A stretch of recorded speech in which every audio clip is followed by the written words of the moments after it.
Assalamualaikum warahmatullahi wabarakatuh. Bismillah, alhamdulillah, wassalatu wassalamu ala rasulillah Sayyidina Muhammad ibn Abdillah. Amma ba'du wa ba'da tahiyah. Anak-anak Bapak yang Bapak sayangi, pada kesempatan kali ini Bapak akan menyampaikan materi tentang sejarah kebudayaan Islam atau SKI. Kali ini kita masuk pada materi yang ketiga, yaitu peristiwa hijrah Nabi Muhammad SAW dan para sahabat-sahabatnya. Baik, anak-anak Bapak yang Bapak sayangi, kalian bisa membuka buku pelajaran SKI pada halaman 36, peristiwa hijrah para sahabat Nabi Muhammad SAW ke Habasyah. Jadi perlu anak-anak ketahui bahwasanya kaum muslimin ini mengalami peristiwa hijrah sebanyak 3 kali. Yang pertama adalah hijrah ke Habasyah. Negeri Habasyah itu disebut dengan Habsyi atau biasa disebut dengan Abyssinia atau Ethiopia. Nah, ini terjadi 2 kali. Kemudian yang ketiga nanti hijrahnya Nabi Muhammad bersama dengan para sahabat ke Madinah. Jadi peristiwa hijrah yang pertama dan yang kedua ini hanya dilakukan oleh para sahabat-sahabat Nabi dari Makkah menuju ke Habasyah sebanyak 2 kali. Nabi Muhammad tidak ikut. Nanti yang ketiga baru Nabi Muhammad bersama dengan para sahabatnya ke Madinah. Baik, yang kita akan bahas pada pertemuan kali ini adalah hijrahnya sahabat-sahabat Nabi Muhammad ke Habasyah.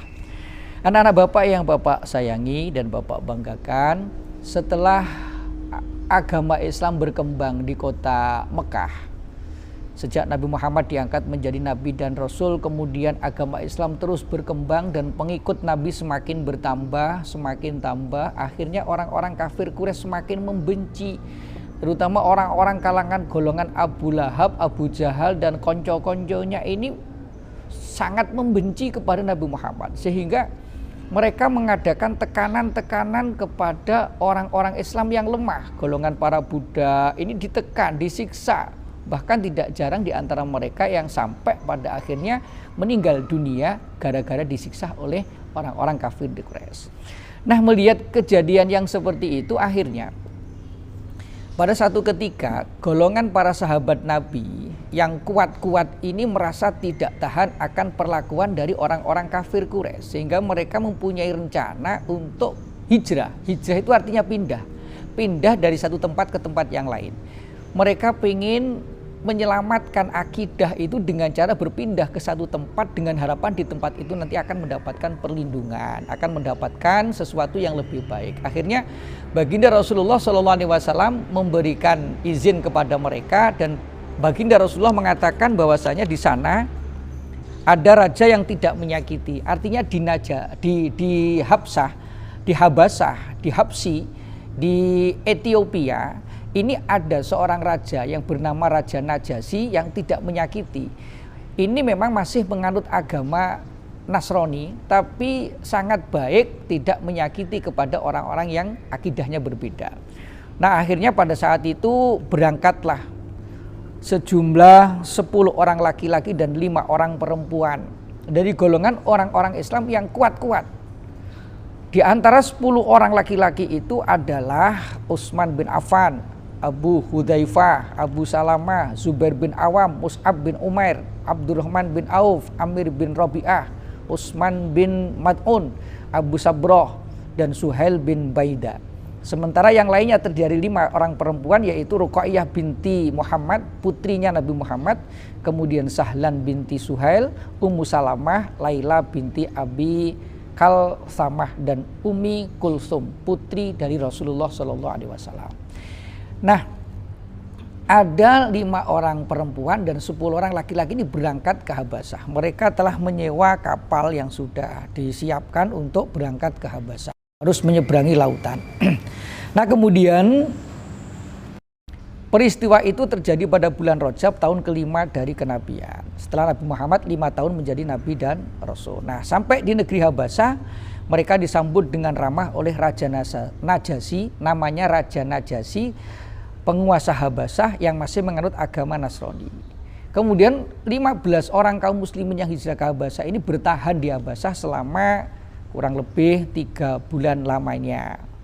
Nah, setelah 3 bulan mereka berada di Habasah, akhirnya mereka memutuskan untuk kembali ke Mekah. Sampai di Mekah ternyata penyiksaan yang dilakukan oleh orang-orang kafir Quraisy itu belum berhenti. Penindasan masih tetap dilakukan oleh orang-orang Quraisy terhadap umat Islam, terutama umat Islam yang lemah. Bahkan orang-orang kafir Quraisy mengadakan pemboikotan atau pembatasan kepada keturunan Bani Hasyim dan Bani Muthalib. Bani Hasyim dan Bani Muthalib. Bani Hasyim itu termasuk Nabi Muhammad itu dari keturunan Bani Hasyim dan Bani Muthalib. Jadi orang-orang kafir Quraisy mengadakan pembatasan terhadap keturunan Nabi Muhammad dan dari golongan Bani Hasyim dan Bani Muthalib. Apa pembatasan yang mereka maksud di sini adalah satu, Nabi Muhammad dan keluarga dan pengikutnya tidak diperkenankan menikah dengan orang-orang Quraisy. Keturunan Bani Hasyim dan Bani Muthalib yaitu Nabi Muhammad dan keluarganya dilarang keras menikah dengan orang-orang Quraisy. Yang pertama. Kemudian yang kedua, kaum kafir Quraisy tidak boleh melakukan jual beli dengan Nabi Muhammad dan keluarganya. Anak-anak bisa baca di halaman 36, Bapak juga membaca. Kemudian yang ketiga, kaum kafir Quraisy tidak diperkenankan menjalin persahabatan dengan Nabi Muhammad dan keluarganya. Yang keempat, kaum kafir Quraisy tidak diperkenankan mengasihi dan menyayangi Nabi Muhammad dan keluarganya. Yang kelima, undang-undang itu kemudian ditetapkan sesudah ditulis dan digantungkan di dindingnya Ka'bah, ditetapkan sebagai undang-undang suci kaum kafir Quraisy dan keluarga Nabi Muhammad SAW. Nah, undang-undang itu tetap berlaku selama keluarga Bani Hasyim dan Bani Muthalib belum menyerahkan Nabi Muhammad kepada orang kafir Quraisy untuk dibunuhnya. Nah, melihat kejadian-kejadian yang seperti itu, akhirnya kaum muslimin yang ada di kota Mekah pada saat itu memutuskan untuk kembali hijrah dengan jumlah yang lebih banyak. Mereka ingin membawa akidah ini, menyelamatkan akidah ini ke tempat yang lebih aman, yaitu mereka berinisiatif untuk hijrah ke Habasah pada kali yang kedua. Kalau yang tadi selama 3 bulan berada di Habasah, 15 orang umat Islam, 10 laki-laki dan 5 perempuan. Kali ini dengan jumlah yang sangat banyak, sekitar 101 orang kaum muslimin berangkat meninggalkan Makkah menuju ke Habasah. 83 orang laki-laki ditambah 18 orang perempuan. Nah, mereka ini tiba dengan selamat di negeri Habasah untuk mempertahankan akidah, keimanan. Kemudian pada saat kali yang kedua ini, kaum muslimin berkesempatan untuk menyampaikan dakwah kepada Raja Najasyi. Akhirnya yang ditugaskan sebagai juru bicara tampil menyampaikan dakwah adalah Ja'far bin Abi Thalib, adiknya Ali bin Abi Thalib, putra daripada Abu Thalib pamannya Nabi.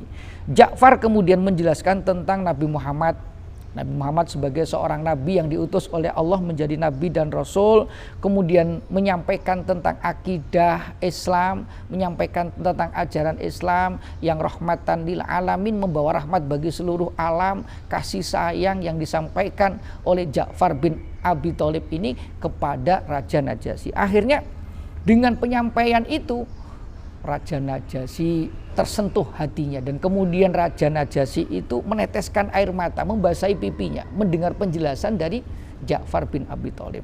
Nah, ketika dibacakan Al-Quran, ayat-ayat suci Al-Quran, mendengar ayat-ayat suci Al-Quran dibacakan oleh Ja'far bin Abi Thalib ini, kemudian luluh hatinya Raja Najasyi, dan kemudian Raja Najasyi menyatakan dirinya masuk Islam. Ini luar biasa. Dakwah yang disampaikan dengan lemah lembut menyebabkan seorang raja yang akidahnya Nasrani pada waktu itu kemudian berpindah akidah menjadi seorang muslim. Nah, dalam peristiwa hijrah yang kedua itu kaum muslimin berada di negeri Habasah selama kurang lebih 3 tahun lamanya. Nah, kemudian dalam peristiwa-peristiwa hijrah itu kaum muslimin yang lemah-lemah justru berada di kota Mekah karena mereka ada keterbatasan untuk bisa ikut hijrah. Tapi sementara kaum muslimin yang kuat-kuat malah hijrah ke Habasah dalam rangka untuk mempertahankan akidah. Nah, dari hijrah itulah yang kemudian menjadikan tonggak sejarah dalam agama Islam itu menjadi berkembangnya Islam sampai ke negeri tetangga yaitu Habasah. Nah, apa pelajaran yang bisa kita petik dalam pelajaran kali ini? Yang pertama adalah kita harus senantiasa mempertahankan akidah kita. Kita ini orang Islam, lahir dalam keadaan Islam, pertahankan akidah Islamiyah, kita amalkan dalam kehidupan sehari-hari, pertahankan sampai pada akhirnya nanti kita mati membawa akidah Islam, sehingga pada akhirnya kita akan selamat dalam kehidupan di akhirat. Yang pertama. Yang kedua, dalam mempertahankan akidah kita pasti akan menghadapi ujian dan cobaan. Nah, ujian dan cobaan itu harus kita hadapi dengan sungguh-sungguh, yakinlah bahwasanya kita dengan sabar dan tulus ikhlas, pertolongan Allah pasti akan datang. Umat Islam di awal-awal dulu penuh dengan tekanan, tapi pada akhirnya endingnya umat Islam mendapatkan kesempatan untuk bisa berkembang lebih luas. Dengan adanya tekanan-tekanan itu semakin semangat untuk memperjuangkan agama Islam. Kemudian yang berikutnya, kita harus senantiasa berdakwah, walaupun dakwah itu sifatnya tidak bisa secara umum, tapi secara lebih kecil kita berdakwah, mengajak adik kita untuk sholat, mengajak kawan kita untuk melaksanakan ibadah, belajar, ngaji dan seterusnya. Ini juga bagian dari dakwah. Saya kira ini penjelasan singkat dari Bapak tentang peristiwa hijrah ke Habasah. Mudah-mudahan bisa menjadi ilmu yang bermanfaat. Kurang dan lebih mohon maaf. Billahi taufiq wal hidayah. Wassalamualaikum warahmatullahi wabarakatuh.